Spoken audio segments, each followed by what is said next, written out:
Hello and good day, tourists. My name is Hannah Mariel, but just call me Ate Hannah at your service. I will be your tour guide for the rest of the day. On behalf of San Diego Travel and Tours, we are welcoming you in the beautiful province of Aurora.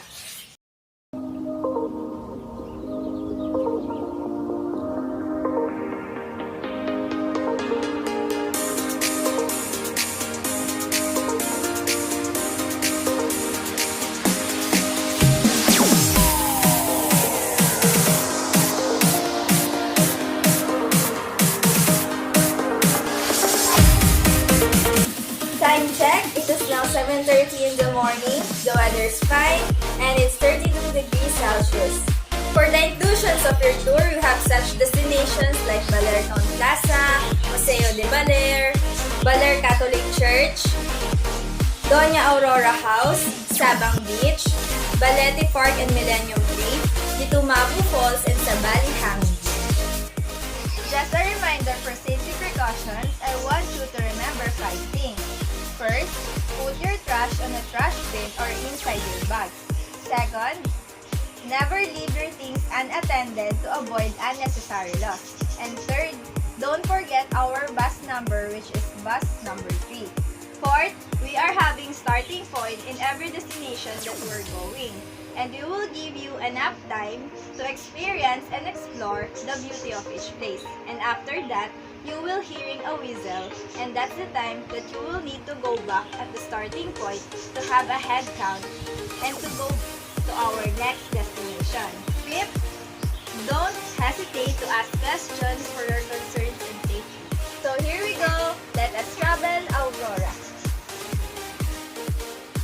Welcome, tourists! I would like to introduce to you the Baler Town Plaza, where you can take a picture here to have a souvenir photo with the massive Baler sign. From here, we can walk for a distance going to the Museo de Baler, the house of local and Spanish artifacts that commemorates the tie between the Philippines and Spain.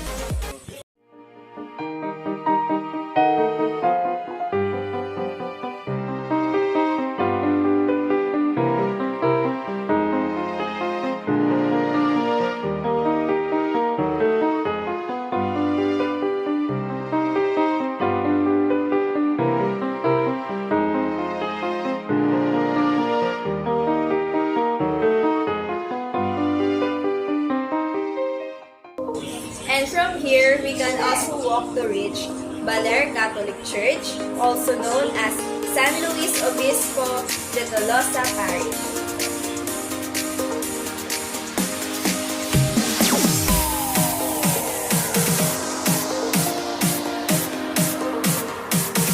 And nearby, with the walking distance, we can reach the Doña Aurora House. It is the ancestral house here.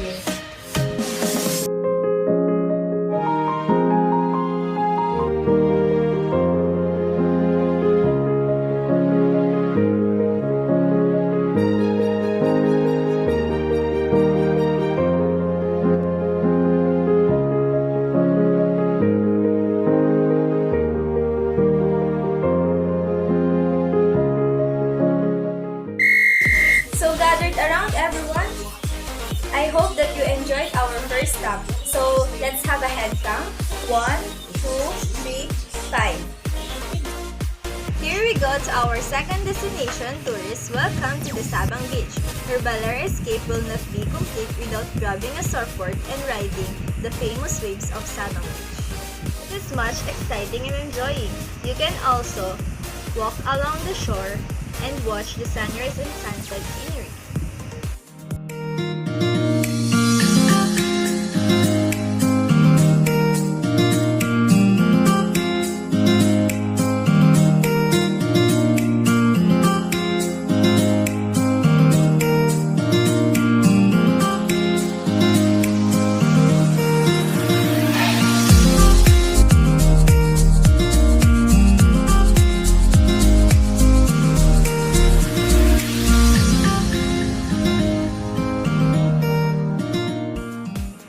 To our next stop, the Ditumabu Falls. Traverse the rocky path and cross small wooden makeshift bridges. until you reach the Ditumabu Falls. The water here is icy and refreshing as a reward for the 30 minutes uphill trek.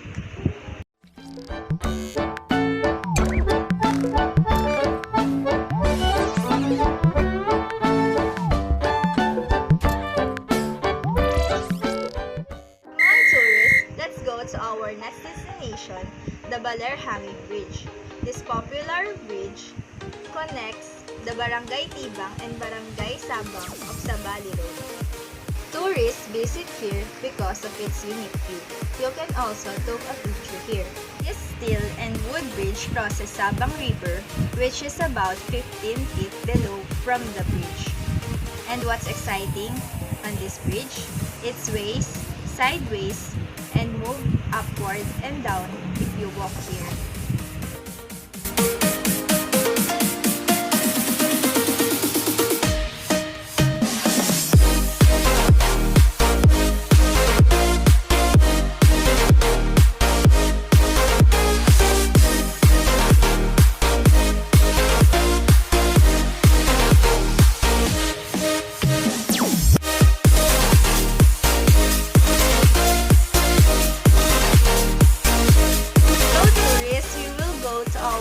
Destination, the Balete Park and Millennium Tree. This Balete tree is the largest in all this tree. It is called Millennium Tree due to its age.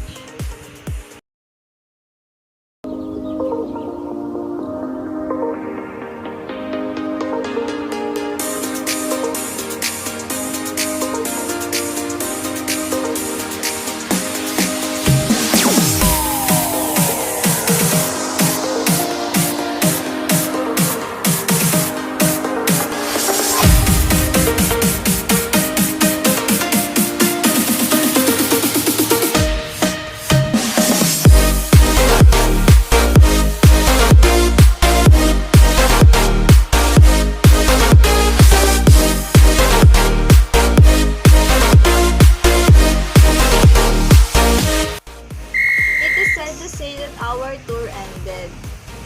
There is any clarification and suggestions, that just let me know, okay? I hope that all of you are enjoyed and learned a lot from our tour.